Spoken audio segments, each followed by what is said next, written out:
I'm done. I'm done. I'm done. Do you need to see anything else in this review? Do you need to see anything else? I'm done. Seriously, I'm done. What's up, YouTube? Long overdue. Today, we're going to review my 2016 Lamborghini Huracan 580-2. Yeah.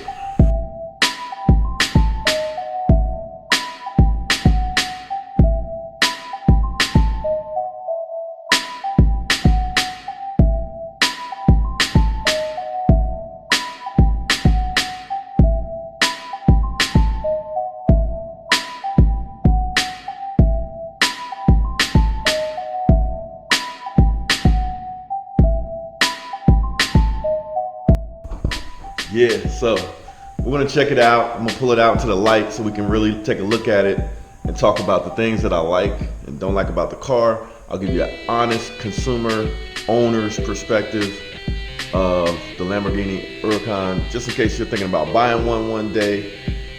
This is the two-wheel drive version, but let's check it out. We'll start with a cold start.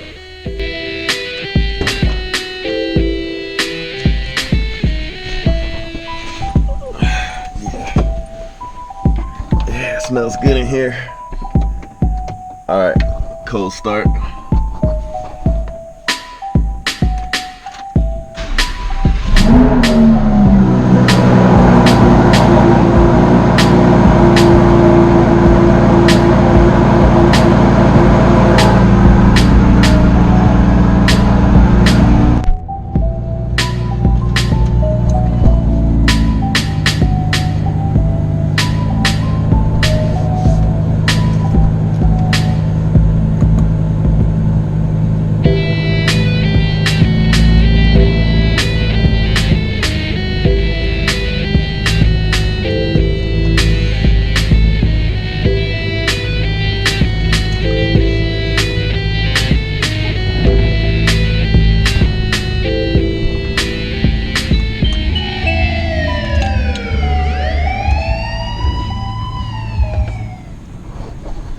Alright, so we just backed out the Lambo, and let's go outside and talk about the exterior features on the Lamborghini Huracan 580-2.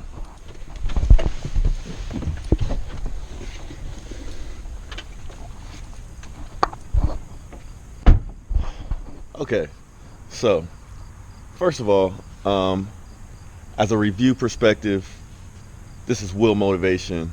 A lot of you guys tuned in for a video that I did a long time ago talking about the monthly payments on a Lamborghini Gallardo. Now, Lamborghini Gallardo is definitely a car that I loved and I always wanted, but my ultimate dream car was the Lamborghini Huracan. And, found a way to make it happen. We'll talk about that when we take it for a test drive. But, very happy to have this car.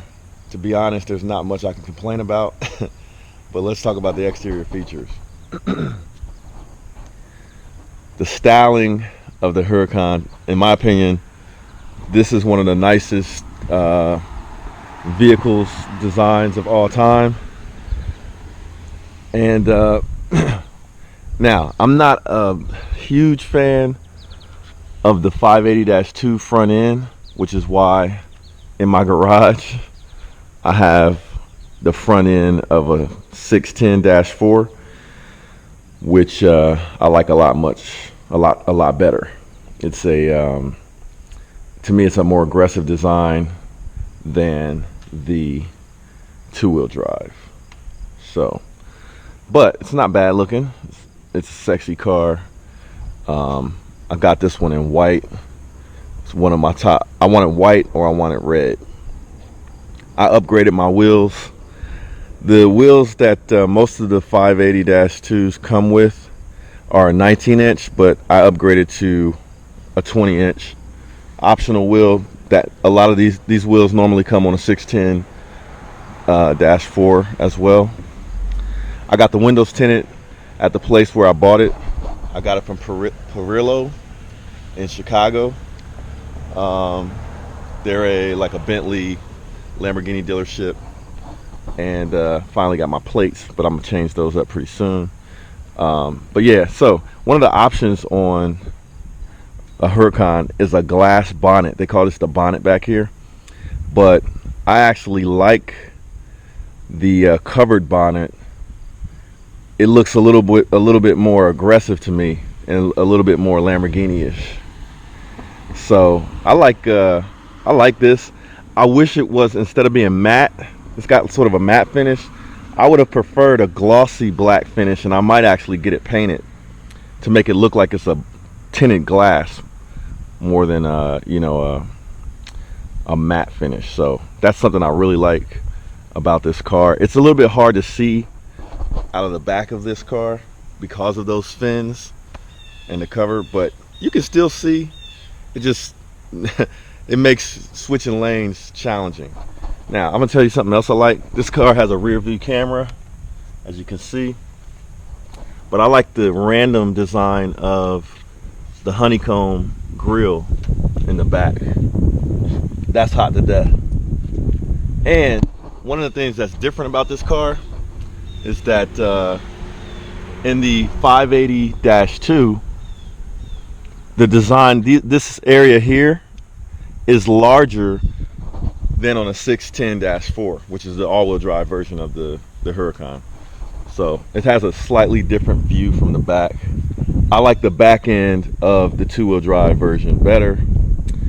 The two-wheel drive version is said to be the fun version of the car, but to be honest, the reason I picked this one is because it's a lot less expensive. Like I said, about 20 grand over a similarly equipped all-wheel drive version. So I can use that 20 grand. So that was really my reasoning. But I actually like the all-wheel drive version a little bit better because it's safer. And for me, being safe in a really expensive car is important. But this is not bad. It has stability control and traction control and all that good stuff, so that you don't spin out of control.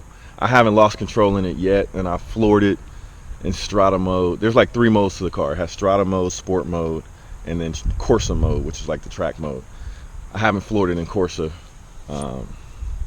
just to be safe. But anyway, that's the exterior review. I love the styling, but the part that you guys probably really care about is going to be the drive. But before we take it for a drive, I definitely got to show you guys the front trunk, and I'll show you guys the motor, because it's a little bit different. The motor in this car is a little bit different from the motor with the glass bonnet, because there's covers. Yeah, you kind of fall into this car. That's another thing. To open up the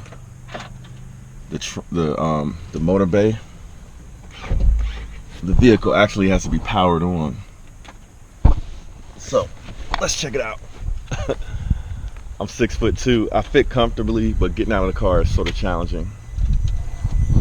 There you go. So if you don't have this covered bonnet, you have the glass, it shows off the engine. The sides and everything are different. Like, there's more access to the engine. You can view a little bit better. But I like this, it looks fine to me. This thing right here is pretty cool. Just gives it a futuristic look. It's got a 10-cylinder engine. I'm sort of assuming that a lot of you guys know about this car already, but let me try to give as much detail as possible. It's got a 10-cylinder V10, and it's a really great motor. It's got enough torque. It's a high revving motor. They put it in a lot of Audis, or not a lot, but the R8. In the past, they put it in the S6. They put it in the all-wheel drive Lambo and the 2-wheel drive. Here's the front trunk. You got a 12-volt hookup, your battery access to charge. You got a couple of things that they give you for working on your car. And you got some little cards to hand out at the car shows. But you got about enough space back here for a backpack or two. That's about it.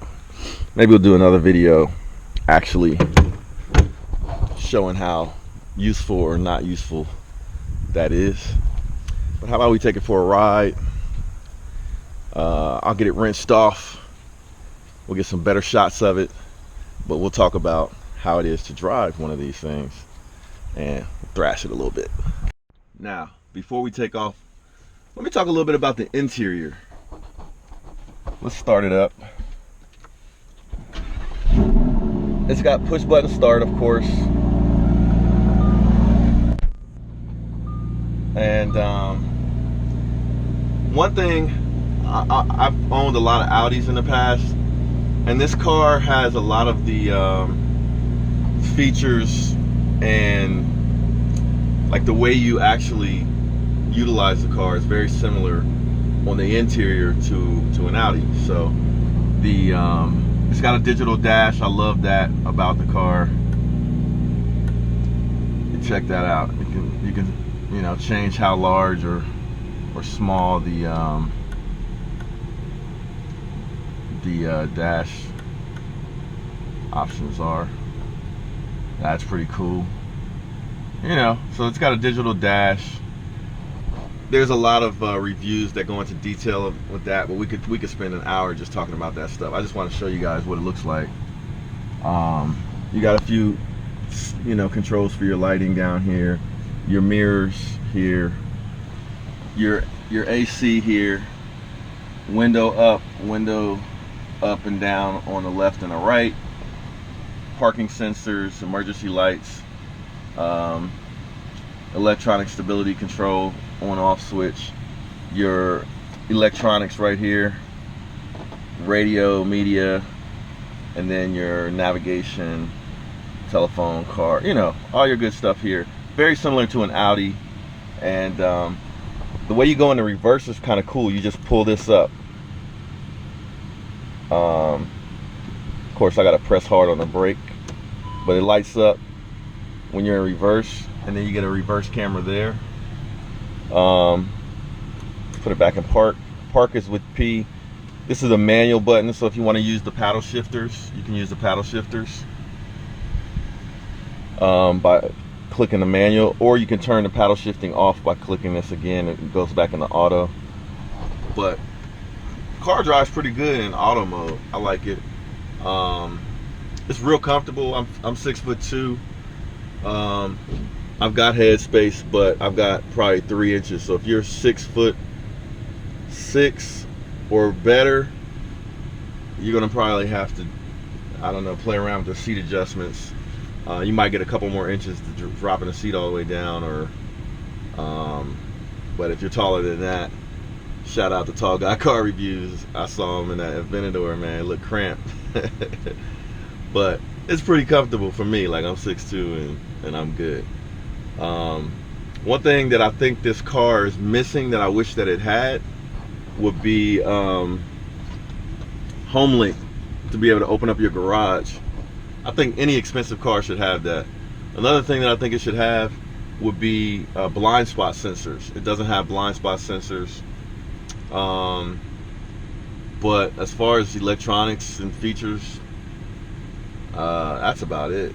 I mean, okay, it doesn't have memory seats. It should have memory seats, because somebody gets in your car at the shop or whatever and they mess up your settings, then a lot of us like to have our seats set perfect when we drive, right? And I'm one of those people. But anyway, let's take the car for a drive. We'll get it cleaned up a little bit and take some more shots. And in the next video, we're going to see if this car can do a burnout without the brakes. Because a lot of people, anybody can put on the brakes in a car and do a burnout, unless it's all-wheel drive. I don't know how that works out. But in a two-wheel drive, you can just do that. But what about without the brakes? That's like the true test of the torque in a car. What do you guys think? So that's the next video. But in this video, we're reviewing the way it looks, the way it drives, what I like and what I don't like. And so far, there's only a couple of things in this car. Exterior, the thing I didn't like about the 580-2 is the front bumper. The 610 is much nicer, much more aggressive. sexier and everything. Interior, home link, I don't think is even an option, and I don't have it. And also blind spot sensors are necessary in a car like this, because you can barely, like, looking out of that side of the car, and good luck, it's like stressful. But let's drive it. Let's talk about how it drives. One thing that I know a lot of folks are interested in with this car, it's a high revving V10. So a lot of people are wondering, you know, does it have enough torque considering the fact that it's a high revving V10? And the answer is yes. It has plenty of torque. It was something I was a little concerned about, but not so much, because I had an Audi S6 that had the same engine in it, and it had torque all day long. So, all right, so let's do our first pull in Strata mode.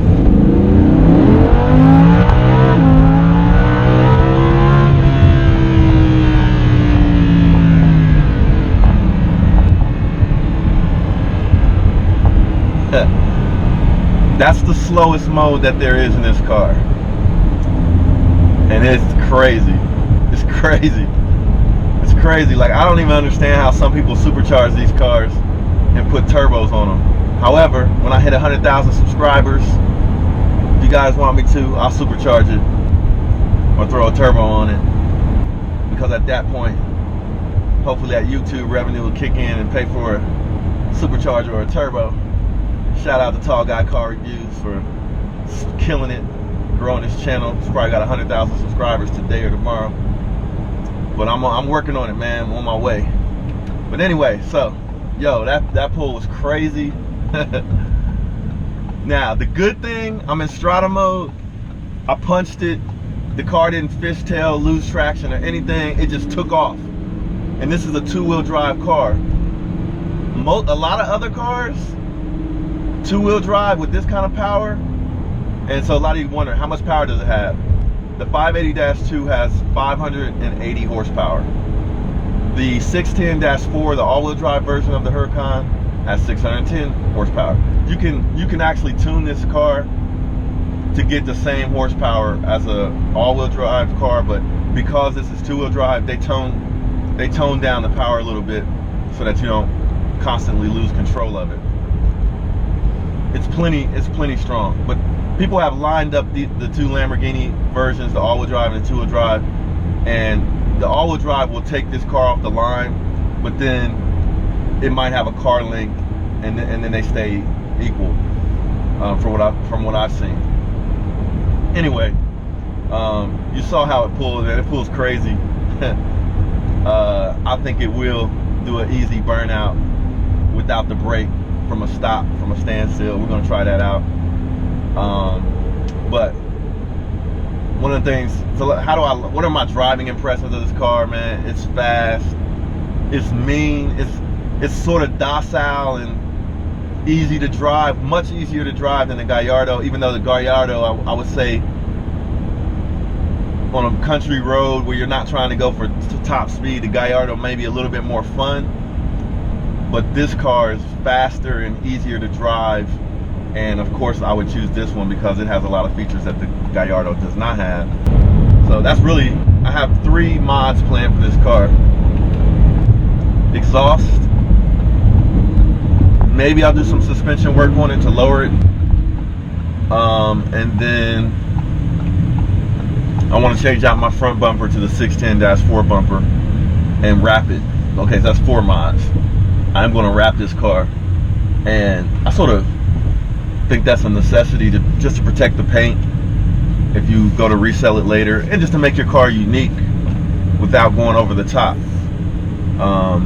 So I'm going to clean it up real quick, and then we'll talk when I come out. Alright, so we just ran the car through the car wash. Now let's get the thrashing. Alright, I'm about to punch it.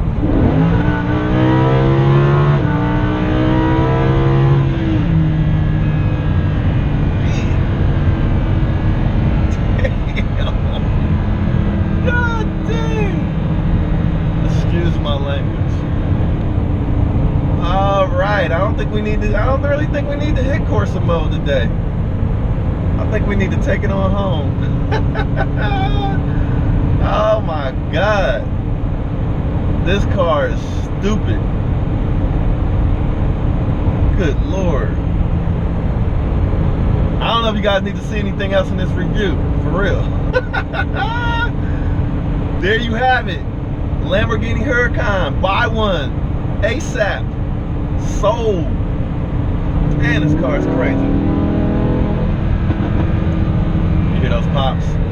Yeah, we're gonna get off the freeway before I get in trouble. Seriously. We're gonna get off the freeway before I get in trouble. Dang. Dang. Alright, here's what we'll do. We'll go, I know where there's some tunnels by the airport. We'll go over there, we'll run through the tunnels. I don't really know if there's anything else I need to review after that. Seriously. Goodness. This car is stupid. Now, I was going so fast in a normal car, the tires would have been spinning. I would have been doing like, I would have been fishtailing like this, but this car stayed planted. I'm afraid to put it in Corsa mode with this much power. I'm not kidding. Seriously.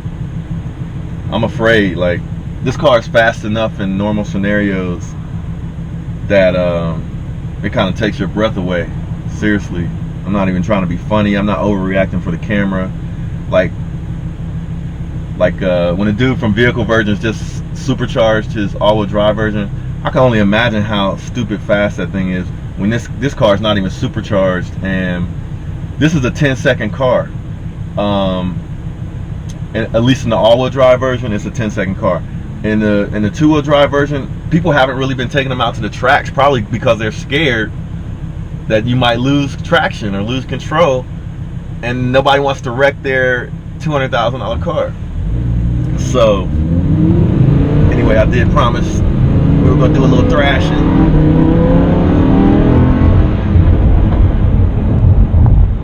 Let me try to be a good boy. Let me try to be a good boy.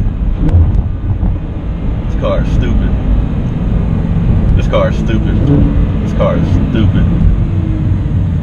This car is so stupid. It's fast, crazy fast. Like, I normally don't even drive it like this, but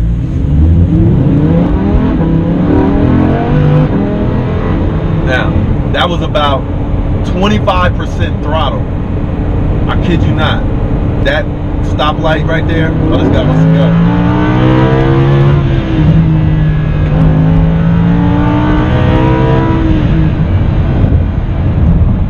Slow your butt down, boy. That guy wanted me to give it to him real quick. Alright, I'm gonna drive civilized now. My apologies to all the kids out there. Don't drive like that.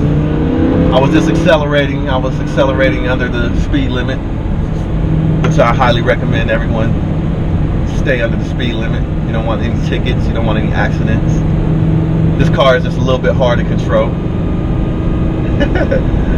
People just like pointing at me like, look at that. This car is stupid.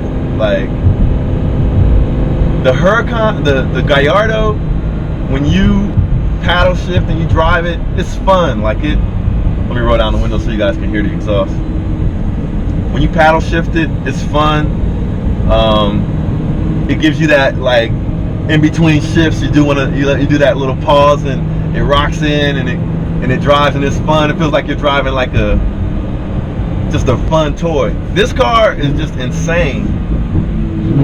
This car is just insane. Like, you don't want to get in trouble, man. This car accelerates ridiculously. All right, let's roll down the windows and get a pull through these tunnels real fast.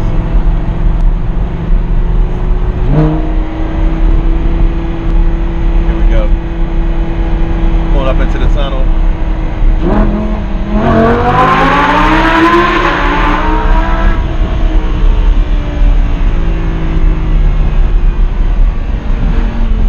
Check it out.